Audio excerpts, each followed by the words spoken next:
Welcome back to the Irish Mags Show. It is episode 83. Yes, we are another week older and we're still going strong. I feel a lot older after what has been quite a long summer transfer window already. Never mind the tech issues we've had for the last 10 minutes trying to record. This is my fourth time doing the intro.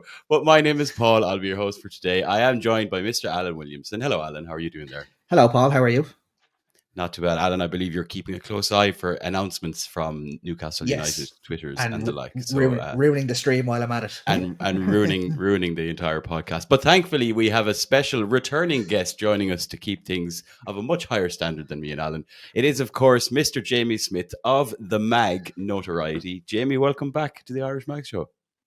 Hello, guys. Thanks for having me back. It's great to be here. And things have gone so smooth. Yeah, we were joking that not many guests ever returned for a second round. So clearly you didn't have enough punishment the first time round, Jamie. But we're happy to have you back because we have loads to talk about. In particular, we're going to be focusing a lot on transfers.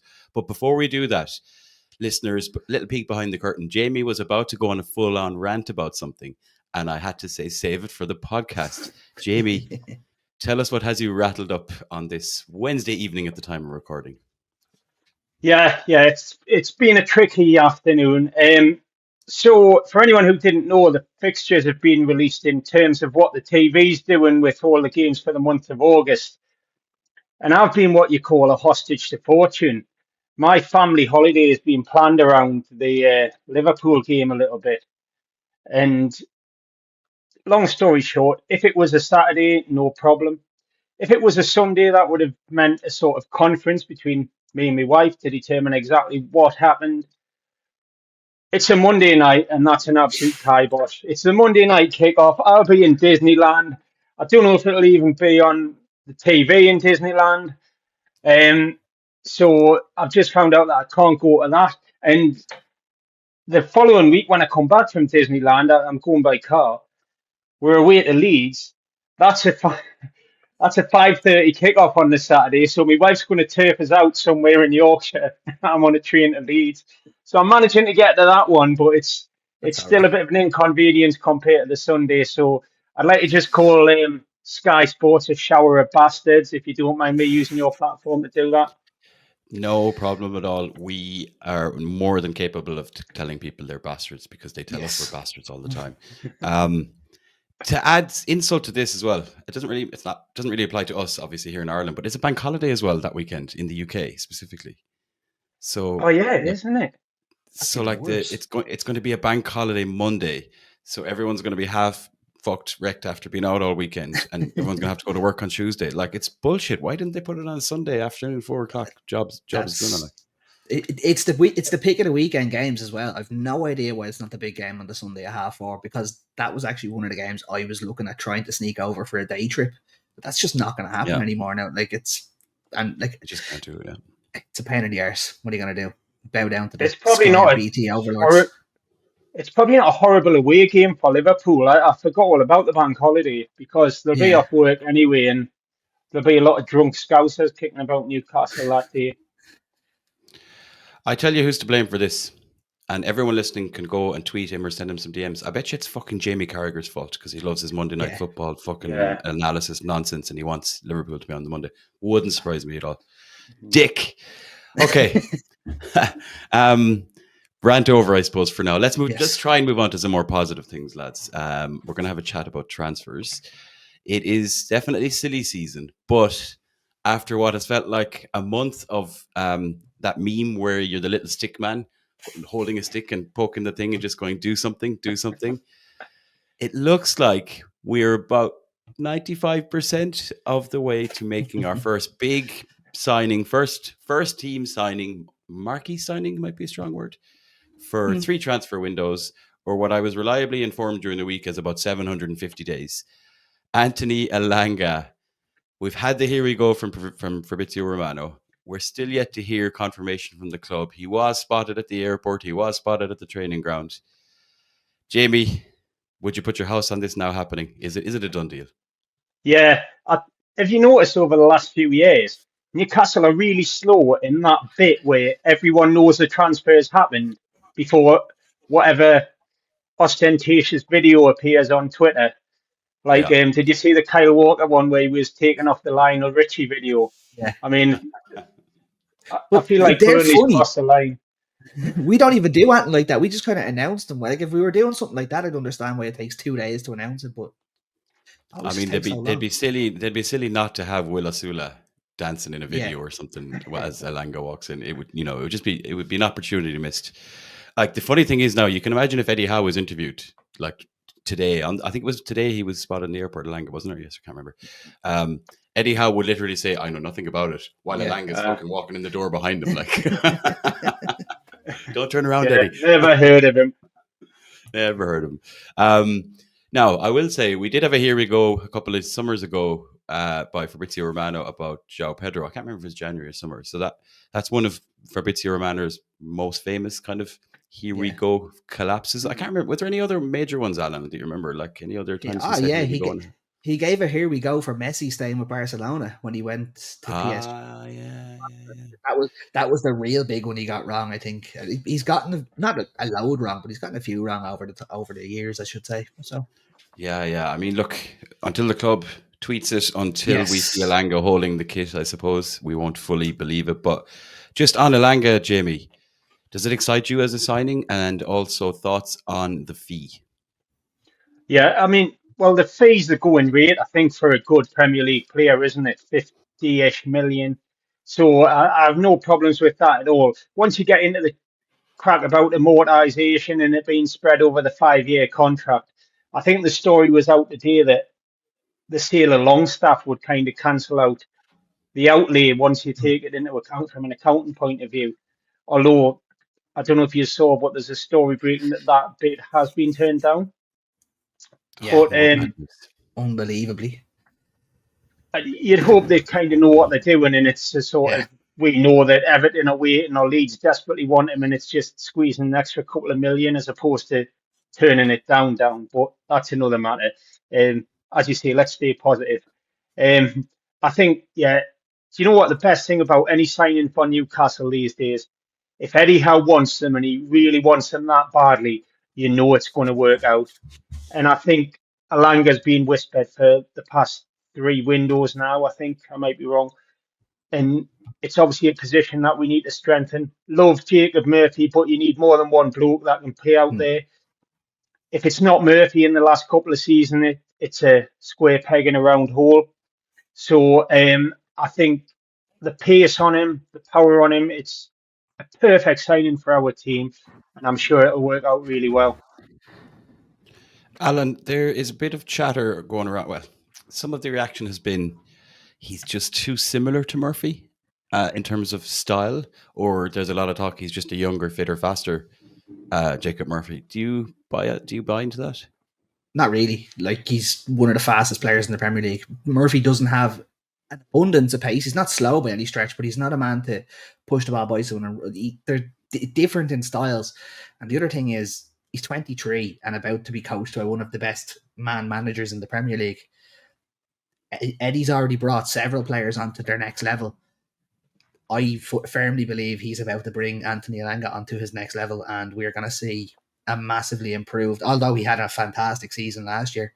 Even the way he speaks about like what he's changed in his game, it's just he's a player. He kind of reminds me of Gordon in that way, the mentality he has. So I think it's going to be a massive signing for us. And as Jamie said, if Eddie wants someone, I want someone, because Eddie has done all of our signings have been strikes so far, I think. So can't argue with it. If he wants him, we get him in.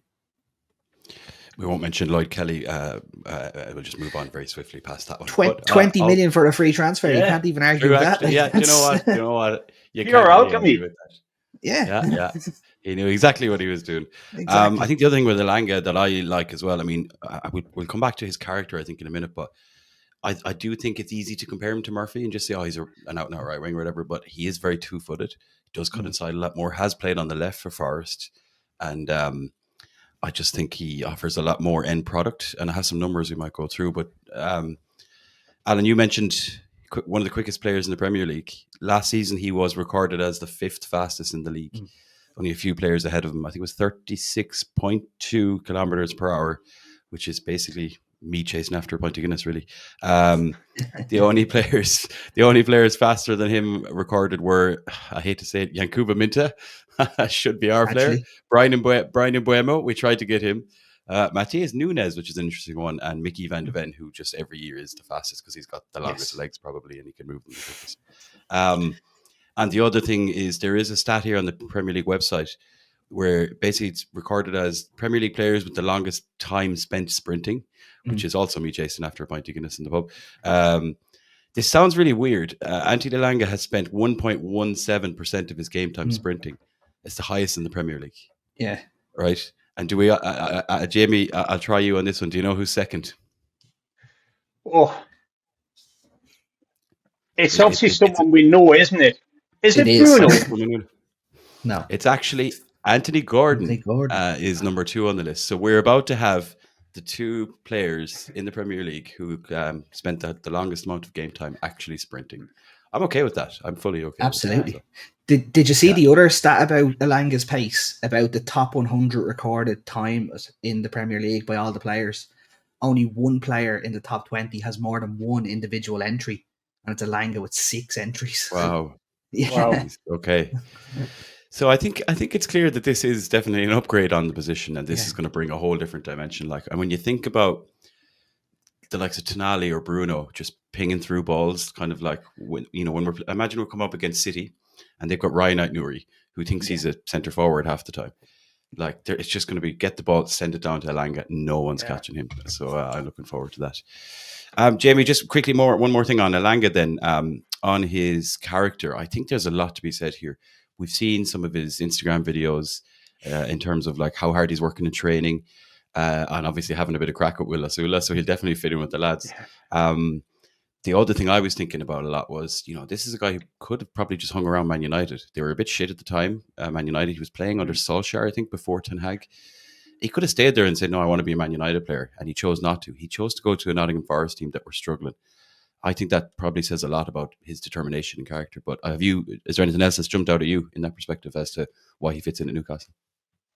That's part of the deal, isn't it? We always look at somebody's character, and we've got the kind of New Zealand All Blacks no dickheads policy. And it does come across, first of all, that he's got the right character, got the right attitude, knows Isaac as well from the international team. And he seems to really, really want to be here. I think, that cheeky little picture with his mate in the Newcastle shirt and then knocking about with Will Asula. And I always think at those times, how does he know Will Asula, Yeah. Is it just a Denmark-Sweden thing, or... And you start they have to know some. Yeah, I was looking through. I was like, maybe they played youth football together or something. I have no idea. I couldn't find any link between the two of them. It's a real weird friendship. Unless neighbours. Asula's mad though, isn't he? Maybe he's just went out there and made friends with him to get him signed for Newcastle. Agent Will Asula. I've seen calls on Twitter that Asula should be taken over from Paul Mitchell because he's done more work than Paul Mitchell has done. More signings anyway. It's great to see though, because like not only, of course, it helps that he's got like a close mate, similar age and all that. The obvious one, Alan, would be this is a guy who plays club or international football with Alexander Isak and has done for how many years? Like, does this sort of turn the key on Alexander Isak signing that contract finally? I'd imagine it was definitely a talking point in the negotiation, shall we say. I don't think it would have been the be all and end all, but I'd say he really would have been told, look, you're going to be supplying Alexander Isak next season. Let's see how many assists you got. I think he got 11 assists alone to Chris Wood last season out of all of his assists. I reckon he could get 15 or 16 to Isak alone next season. So that would have been a big talking point in the negotiations, but I wouldn't have said it was the be all and end all of it though. Yeah, you just love to think that Isak is kind of going, I like what's happening here. And we're going to talk about it, but if the signings keep coming, you'd be, if you're Isak, you'd be kind of mad to leave really. But it's easy for us to stay because we just love the man and we want to just chain him in and lock him up and never let him go anywhere. Okay, so we're kind of taking it that Anthony Elanga finally is the first team signing joining Newcastle United. Big old fee, but I think this is going to be a big old signing. And as we said, we've seen what Eddie Howe has done with some of these players. A lot of people, I think it nearly divided a fan base when we signed Anthony Gordon. There's no divide now. Anthony Gordon, you can see what he's become. and I'm excited to see what Eddie Howe can do. Let's move on to a couple of other names that are in circulation. We'll drop back. We've already talked a lot about James Trafford. I suppose, Jamie, seeing as we haven't had John, because myself and Alan are blue in the face talking about this, but what the hell is going on with the James Trafford deal, and why is he not a Newcastle United player already? Yeah, I expected him to be the first one. I think we all did, didn't we? It's that weird thing because they've agreed personal terms with him, but not a fee with Burnley. And about 5 years ago, that was called tapping up, wasn't it? Yeah. But it seems to be what everybody's doing at the moment. I think I'd expect it. It feels like a bit of a formality, that one. Nick Pope dropping comments on his Instagram and things. And it's maybe just whatever needs to happen in terms of folks coming back from holiday and things. The thing that surprised me a little bit was to see him training with Burnley. Did you see those pictures came out? And I thought, first of all, like our boys who were in the England squad that he was part of at the end of the season still aren't back yet. So he seems to be back early. And secondly, like I'd have thought Burnley would be a bit more coy about putting pictures of him up because he's clearly going to sign for Newcastle. So that did make me think twice a little bit, but I would still expect Trafford to be maybe the next one. I mean, we'd be mad not to really. This is a future England goalkeeper. This is a player who does everything we need from our goalkeeper that Nick Pope kind of doesn't do. And it seems to be just haggling over the fee. And there's one thing I think Newcastle are good at is haggling over every last pound and euro and cent. So again, I'd be very surprised, but it also wouldn't surprise me if Chelsea come along and go, yoink, because that's what Chelsea do. And Chelsea are the child in the sandpit that sees someone else playing with the toy and they're like, I want that toy. But go on, Alan, I do think that Trafford wants to move, so that might be a deciding factor in other clubs coming in because they'll be going, well, he clearly wants the Newcastle move, and it's seemingly that he wants to play with Howe. So I think that might put other clubs off a little bit. I hope it puts them off because I really want Trafford to come in. Did Burnley buy another goalie already? Yeah, a young German lad. Yeah. So hopefully they're preparing for. I'd say they've accepted that he's going to leave. It's just they're just trying to basically get as much cash out of it as possible. Okay, I suppose while we're on the topic of goalkeepers, because we are going to come to outgoings, but just do we think Nick Pope might leave if Trafford does come in, or do we see Nick Pope staying to be number 2? There was a mention of Leeds as well, Alan, I believe, for Nick Pope. No, there was a link. I don't think Pope himself wants to leave. The other thing is, I don't think I want to be left with a 37 or 36-year-old Martin Dubravka as number 2. I think we should just let him go. That would be my choice if we could keep Pope and let Dubravka go. But if Leeds did come in and say offer 10, 15 million, it'd be very hard to turn down basically the money we paid for him 3 seasons ago when he's 3 years or 4 years older, or 3 or 4 years older, and you're going, it's not exactly the worst deal in the world. So unless it's a big enough offer to cover our losses, I can't see Pope leaving. Yeah, and I think it would need Pope to ask for a move. Like, let's say if Trafford does come in, you'd expect if Pope was to leave that he'd be going into Eddie Howe going, what's the story? Do you know, I'm my first choice, second choice? And then maybe it might come from the player, but you can't really see Eddie Howe rushing to get rid of him, let's say. Never mind the fact that we also have John Ruddy and fucking Vlachodimos just hanging around there, plus, young goalkeepers, etc. But anyway, that's not the topic of discussion for today. Let's talk about players that play in front of goalkeepers, Jamie. I've heard in the last 24 hours a very funny phrase actually in a WhatsApp group that somebody referred to people as plane wankers, the people who follow planes in airports, and they're just like, which is, it entertained me to no end. But there was talks that there was a plane going from London to Newcastle and a certain Mark Gahey was on board. Did you hear that? And is it nonsense? I did, and it is, because Keith Downey from Sky Sports has replied, and it was actually the Brighton winger that has signed for Sunderland. It was his plane. But I agree with the plane wankers because I actually live really close to the flight path for the runway of the airport. And just at the bottom of my road there's a little spot where all the plane spotters congregate. And if there's a particularly rare plane going in there's tons of people just stood on the grass verge and things like that. So I'm expecting to see some of these wankers off Twitter getting in my way when I'm trying to get home from Tesco tonight or tomorrow or whatever. But yeah, maybe the key deal is being resurrected, but that plane is not part of it. No.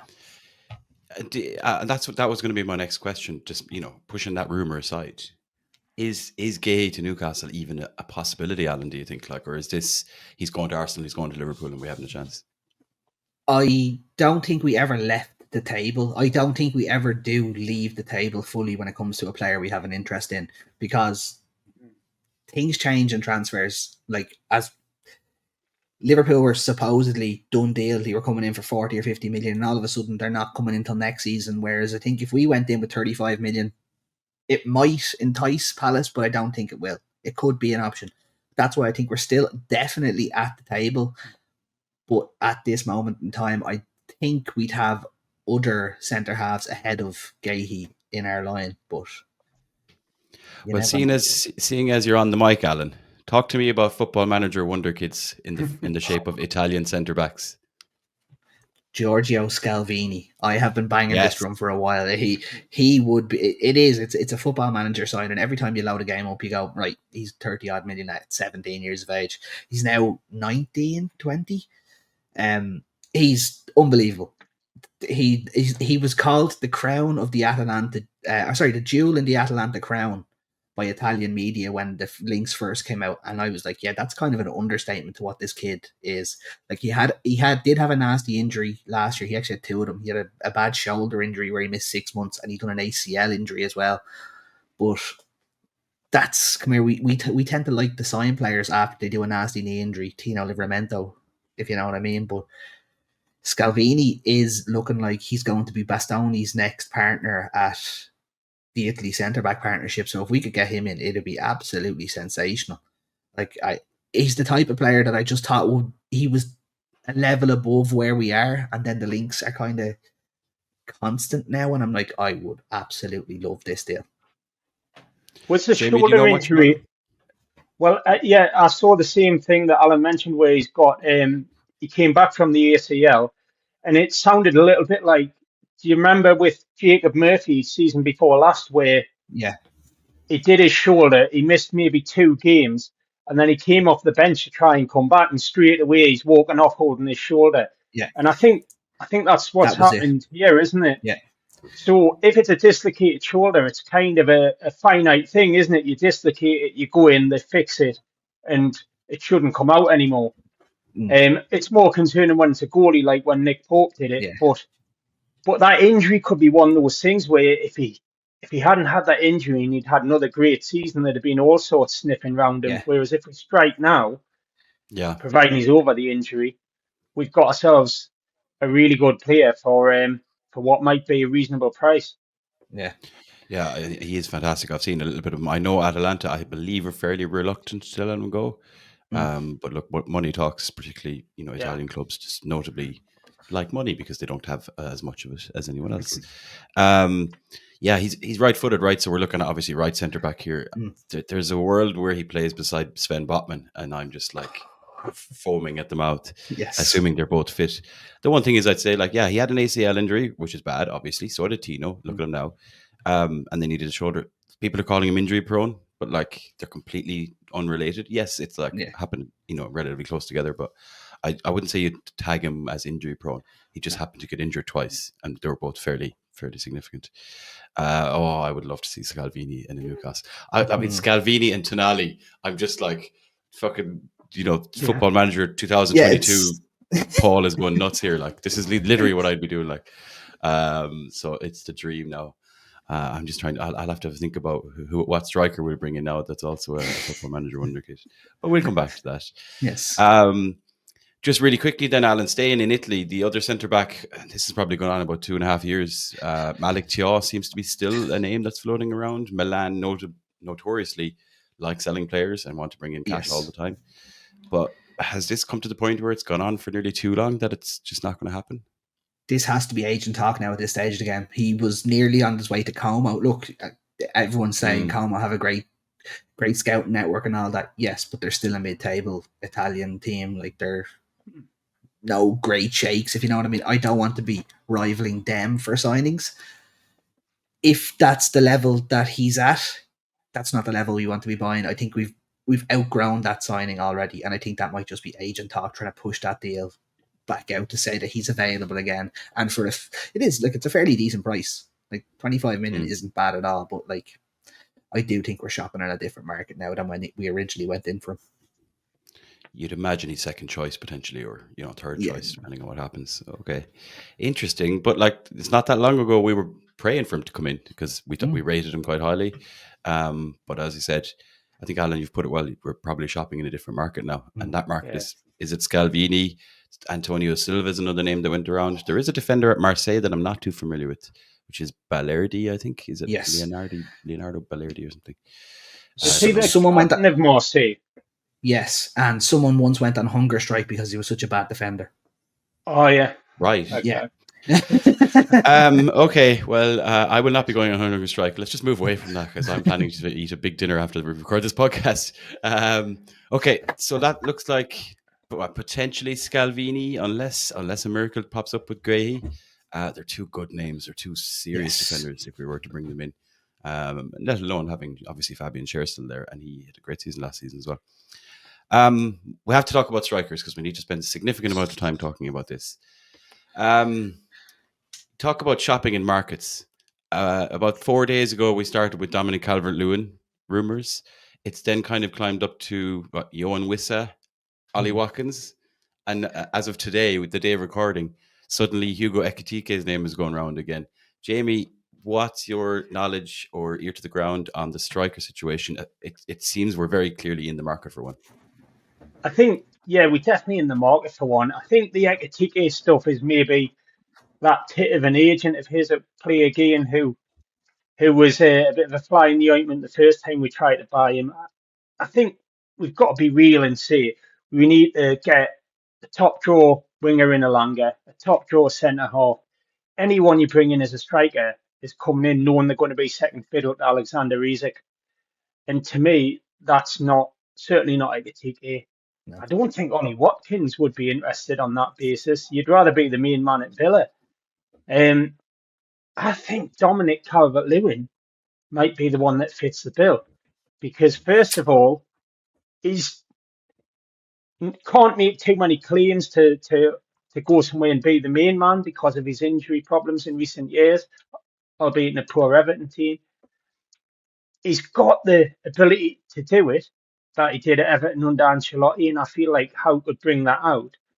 But you could see it to him, come in, be on the bench, you'll get your chance. If you use your chance when you get it, we can play two up front. You can play, you can get half an hour every game behind Isak. You can be part of a team that challenges for things. And I think that appeals to him. So I wouldn't be horribly offended if we get in for him at a free transfer. Surely potential reward outweighs the risk. Because if it doesn't work and you sell him for 10 million, that's another Anthony Elanga next summer, So I'd go with it. Alan, am I wrong to just say if we're going to sign Dominic Calvert-Lewin, we should have just kept Callum Wilson? Or yes, you're wrong. You're wrong to say that. I'll tell you why he's an upgrade. Right, he's been more available in the last 2 years than everyone lets on that he has been. He has just not been signing a new deal with Everton, so he hasn't been getting picked. That's why they brought in Beto, and that's why they brought in that striker they bought a couple of weeks ago. I think I said the exact things you said in the Irish Mags chat the other day, and I got lifted out of it. Now, some people agreed with me, but it's a no-brainer, I think. If you can get someone in, he gets goals. If you bring him, he was in a dour Everton team for the last 3 years. He's not been great. The years under Ancelotti, I think he got 16 and 17 goals and was in the England squad. There's absolutely talent there. Like, he's on $100,000 a week at Everton. I don't think he'd be commanding that type of wage anymore. I don't think. I think if he came in, he'd probably be on about 70, 80. And that's still a drop, and it's not a bad wage to be paying for someone who's going to be getting 20 minutes, half an hour a game. And that's what he is. He's another option. He changes the game up. He's a very different striker to Isak. So it's when you need a plan B, you have a plan B finally. As you said, it's a no-brainer, and the risks absolutely outweigh it. the rewards absolutely outweigh the risks in the move, and I think if it had been the first transfer in, that's where I could see people getting annoyed. If it comes in a couple of weeks' time after we signed a striker, after we signed a winger, we signed a defender, potentially signed a goalkeeper, we could even have a midfielder in, then you're going, we've got 4 other players in, he's only second choice. That's not the end of the world. That's when you look at it as a good signing. But I don't think the club really care when the signings happen, as long as they happen. So that's why I could see it happening. You don't look convinced, Paul. Okay, I'll tell you why. Well, to be fair, I've only just realised he's still only 28. He turned 28 in March. In my head, he was 31. I don't know why. He just feels like one of those guys who's been around for ages. And the other thing that I'm just struggling with, and maybe it's a bit of bias, is that at the peak of both of their powers, I would have had Callum Wilson ahead of him in that England team almost any season. So that's where I'm just struggling. Like, is this actually better? But to Alan's point, if he is, available, if he is fit, if he does fit the mold, if he's willing to work hard and accept, he needs to fight to get into the team, whatever about being brought on and stuff, I wouldn't be against it. But Jamie, I really want us to sign Johan Wissa so that Brian Mbeumo can't leave Brentford, and that just fucks Man United over completely. So can you tell me why can we just do that one, please? Well, yeah, maybe. I mean, again, it'd be a lot of outlay, I think, for someone who isn't getting into the starting 11. And you know what? If we did spend big on a striker, might that make Liverpool think, oh, we can get Isak now? Might it bring some people to the table? I think he's playing for Brentford, who aren't in Europe. The fact that we can maybe offer the potential to win something should appeal to Wissa and to Calvert-Lewin. But I think you're probably looking at 50 million, maybe, if not more. I just feel that should be spent elsewhere. And you go. If you're getting someone in as backup, it's not 50 million quid. Yeah, and he fits that mold. Even though he's a bit older, I think, is he like 28 compared to, let's say, Elanga, for example. So you might think there'd be a little bit less, but his output, his numbers are there for the last couple of seasons. He's been very effective for Brentford, and a serious signing by them wherever they got him from. I think it was from France, wasn't it? Yeah, I just wouldn't mind it, because literally there's no way Brentford could let both Mbeumo and Wissa go. So I just feel like the joy we would have if Mbeumo stayed at Brentford after all this, there'd be lots of LOLs happening for me. I feel like Mbeumo is on the verge of one of them tantrums, where he threatens to go on strike and all this sort of thing. Does a Peter out and wingy and turns up at the Man United training ground? Oh, the glory days. If you know, you know. Okay, there's no other real strikers, I think, kind of names circulating. As we said, like with Ollie Watkins, I find that hard to believe. But I'm surprised that Arsenal never went in for him. He seems to have just kind of dropped off a bit of a cliff, I suppose, in the last year or so. When John Duran started getting in ahead of him, it seemed to have really rocked him, and he just hasn't recovered, I'd say. So it'd be interesting to see what Aston Villa do there. Okay, couple more players I want to talk to you about, lads, before we talk about potential outgoings and wrap it up. Sticking with Aston Villa, I suppose there's a link to Aston Villa. Alan, tell me all of the reasons why we're not signing Jack Grealish. 300 grand a week. He plays left wing. Look, Jack Grealish is a lovely lad. Moving that man to Newcastle, the city of Newcastle, would be the worst thing to ever happen to him, because he would turn into a raging alcoholic. This is what happened. You've seen them photos already. Yeah, exactly. Like, all in all, that move is just terrible for all parties involved. It's just absolute rubbish. It's not happening, even slightly. And Jamie, you see these lineup 11 kind of graphics going around, particularly when other fan bases do it. They seem to put 12 players in theirs. At least our ones, we have 11. But people I've seen one of them putting Jack Grealish in like Joe Linton's position, and I'm just like, I like Joe Linton is 5 times better than Jack Grealish for every kind of way, for Newcastle. So I don't buy it.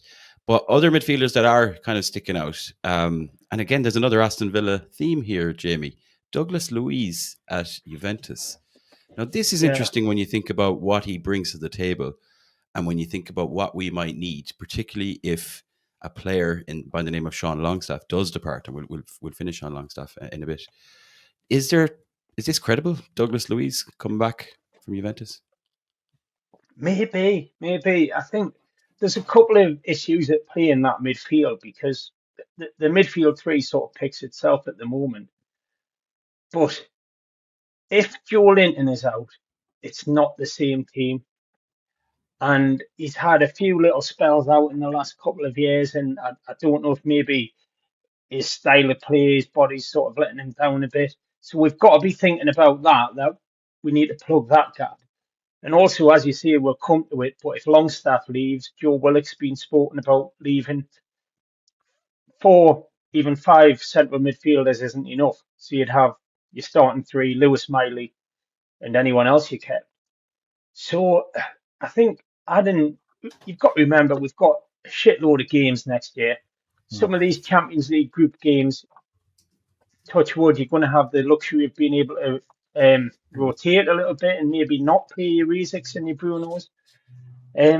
So I think you could get another big player into the midfield mix if Luiz is available. And I don't know, what sort of money would you be looking at?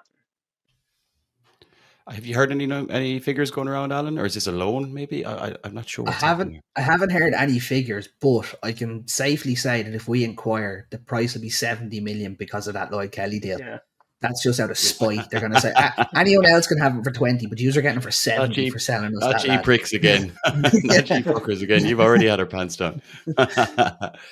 I do like the idea of it. And I think Jamie's point of, like, you'd like to think that Miley is being molded to come in for Tonali when needed, let's say, on the other side. But as soon as Joe Linton is out, we don't have anyone that can do anything close. Joe Willock, definitely not either. And I think Douglas Luiz he'd be brilliant. I think he'd fit in there. I think he's got all the skills, all the quality. It breaks my heart that Elliot Anderson isn't in that in this conversation.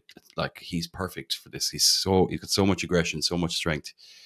It just makes me upset. Alan, say something happy before I have tears. I do think if Luiz came in, it would change our midfield slightly. I think we'd take Tonali out of that 6 role, put Luiz in there, and we'd let Tonali roam free again. Which, come here, that's outstanding because oh no. But yeah, that would be an absolute massive change to our midfield. And it's, as you said, it's an option as well as Joe Linton. And I think in games where, we always hate saying it, we can't break down a low block. If you have Bruno and Tonali going forward with the 3 attackers as well, instead of Joe Linton and Bruno, it just opens up a little bit more. And then there's always the option as well that someone else could be brought on or brought in if we don't need them. So it does seem like a very good move. And we've always said we wanted an out-and-out 6, and we've never signed one. And Tonali has fit that role so well, we nearly didn't need one. But if we were given the option to let that man free, I wouldn't mind taking it every now and then. Yeah, I think that gives us some tactical variety. Like, our midfield is very predictable. As good as it is, and it's class, it's predictable, and you kind of know, like, every team knows what's going to come up against them. So, as you said, it would allow Eddie Howe to do other things. Right, we have one more player who I don't know a whole lot about, and Alan, seeing as you're a secret Coventry City fan, who or what is a Jack Rudoni? Jack Rudoni is a 24-year-old. He's a 10. He's an 8/10. He's a centre midfielder that likes to drop in behind the striker. He's a good player. The only worrying thing is he was in a struggling Huddersfield team for 3 years. Last year got his move to Coventry and then did very, very, very well with Coventry. And the reason I watch so much Coventry is my granddad's a Coventry fan, so I'm constantly keeping an eye on them. So I'm not a secret Coventry fan. He is. No, he's a very, very good player. But I thought when he got his move from the lower end of the championship to the top end of the championship, it looked like it was a bit of a step for him. And he'd maybe need another year. So if we were signing him, I'd nearly loan him back to Coventry for a year and then take him next year when he's 25 and a little bit more mature. But he is a very, very good player. As I said earlier, I just think we're shopping in different windows, but I wouldn't be opposed if he came in as another option that isn't going to be starting. Let's be very honest about it. So it's not the worst link in the world. Okay, fair enough. Nice to, like, we would like to see some. I mean, he's not super young or anything like that, but like, as much as we want to bring in the big name signings and spend 200 million, we also need to bring in some younger players or some high potential players and so on. And there's a chap at Middlesbrough is very good as well, Hayden Hackney. He's a local lad, Jamie. You probably know or have heard of him or seen him play. I don't pay much attention to Middlesbrough, unfortunately. Expected. The closest that I came to having anything to do with Middlesbrough was I bumped into Graham Carrick at the services on the way back from the League Cup final, and he just dapped over from they were away to Reading, and he just dapped over for the cup final. You know, letting his true colours out there. But nice. But they're not there anymore, so. So yeah, I don't know much about Hackney, unfortunately. Sorry. Not to worry. That's probably most of the names. Is there any other names that I've missed, lads? Particularly like in the last 24 hours, I haven't really been on Twitter. I kind of took a breather from it today. I don't think there's much other names circulating, which suggests to me that there's other things happening. I still suspect that there are secret deals. There are some surprise signings to come, for sure. That's the way I like to think about it. Absolutely. Okay, we'll finish with a little bit of outgoings. And I suppose, lads, it'd be only fair to pay a little tribute to Callum Wilson, who has finally left Newcastle United after scoring a ton of goals, particularly in the shit times as well as in the good times, and kind of leaves with everyone's best wishes, I guess. Jamie, fondest memory of Callum Wilson while we're paying a little tribute to him? Oh, you've set me up a treat there, because I've just written a piece for the mag about Callum Wilson. Yes, I don't know if that was a deliberate setup, but I'll tell you what memory I've got that sticks out a bit is after the League Cup final, I was watching all sorts of footage from everywhere for about 2 weeks afterwards.